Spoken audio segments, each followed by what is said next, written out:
سہیل وڑائی صاحب سینئر صحافی تجزیہ کار ہمارے ساتھ موجود ہیں۔ وڑائی صاحب بہت شکریہ۔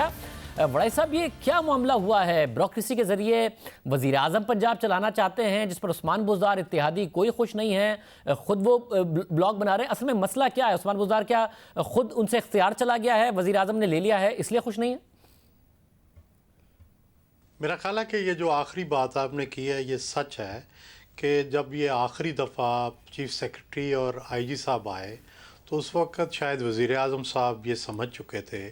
کہ عثمان بزدار صاحب کی کیپیسٹی اتنی نہیں ہے کہ ان پہ یہ بوجھ ڈالا جائے، تو انہوں نے یہ انتظام کیا کہ بڑے ایفیکٹو چیف سیکرٹری اعظم سلیمان صاحب جو سیکرٹری انٹیریئر تھے ان کو، اور جو بڑی ایک اچھی شہرت رکھنے والے آئی جی سے جو میرٹ پہ بات کرتے ہیں ان کو بھیجا، اور انہوں نے آتے ہی جتنی بیوروکریسی تھی اس کو بدل دیا کہ وہ یہ تاثر دینا چاہتے تھے کہ وہ ایک نئی ٹیم لے کے آئے ہیں اور اس کے ساتھ ایک نیا جو ہے وہ سسٹم لائیں گے۔ اس کے ساتھ ہی جب بزدار صاحب جو کہ آل ان آل تھے، ان کے جو ساتھی تھے، ان کے جو ایم پی ایز تھے، ان کو شکایت پیدا ہونے لگی، اور آپ کو پتہ ہے کہ چیف منسٹر اتنا طاقتور ہوتا ہے کہ اس کے ارد گرد بیوروکریٹس جو ہیں وہ بھی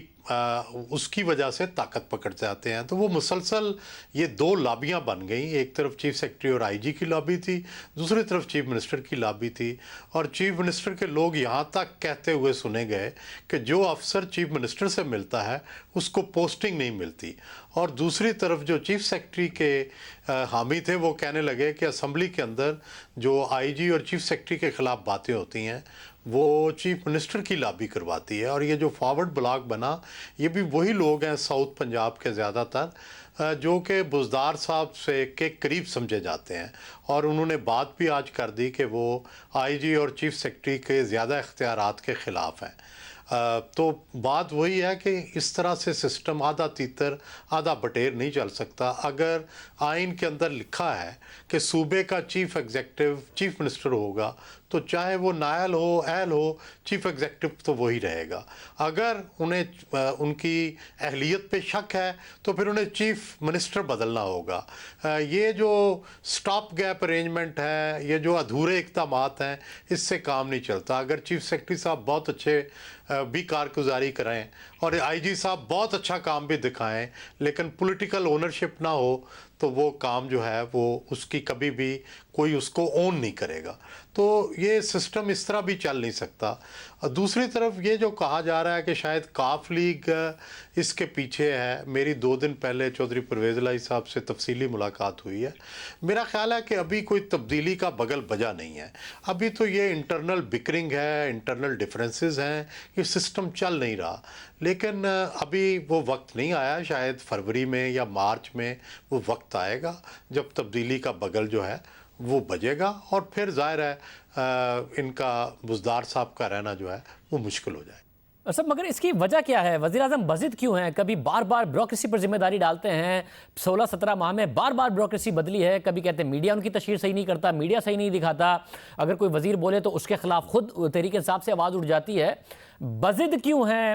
وزیر اعظم عثمان بزدار کو رکھنے کے لیے جب خود ہی چلانا پڑ رہا ہے ان کو اسلام آباد سے، جس پر بھی اتحادی تنقید کر رہے ہیں؟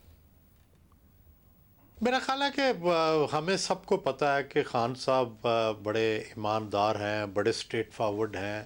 لیکن ساتھ ہی ساتھ بعض چیزوں میں وہ ضدی بھی ہیں۔ منصور اختر کا واقعہ ہمیں نہیں بھولا کہ جب وہ اصرار کرتے تھے کہ منصور اختر بہت کور ڈرائیو اچھی کھیلتا ہے اور وہ اس کو بار بار ٹیسٹ کھلاتے رہے، وہ بار بار ناکام ہوتا رہا۔ مجھے لگتا ہے کہ بزدار کا معاملہ بھی ایسا ہی ہے، کیونکہ ان کے اندر کیپیسٹی نہیں ہے، وہ بڑے اچھے آدمی ہیں لیکن ظاہر ہے اتنے بڑے صوبے کو چلانا اور اس کے لیے مہارت نہ ہو، تجربہ نہ ہو، پہلے سے آپ اس تجربے سے گزرے نہ ہو، آپ ایک تحصیل ناظم ہو اور تحصیل ناظم کے بعد آپ کو چیف منسٹر بنا دیا جائے اور اتنی ذمہ داری دے دی جائے، تو میرا خیال ہے کہ بزدار صاحب کا بھی قصور اتنا نہیں ہے۔ قصور اس فیصلے کا ہے جس میں انہیں آل ان آل چیف منسٹر بنا دیا گیا تھا، وہ ڈیلیور نہیں کر سکے، اور چونکہ اب صوبے جو ہیں ان کے پاس اختیارات زیادہ ہیں، مرکز کے پاس تو فنڈز بھی نہیں ہیں، نہ اختیارات ہیں، سارے محکمے صوبے کے پاس ہیں، اور ایسے میں جب وہ ڈیلیور نہیں کریں گے تو الٹیمیٹلی اس کا سیاسی نقصان خان صاحب کو بھی ہوگا اور پنجاب پی ٹی آئی کو بھی ہوگا۔ بہت شکریہ سہیل وڑائی صاحب ہمارے ساتھ موجود تھے۔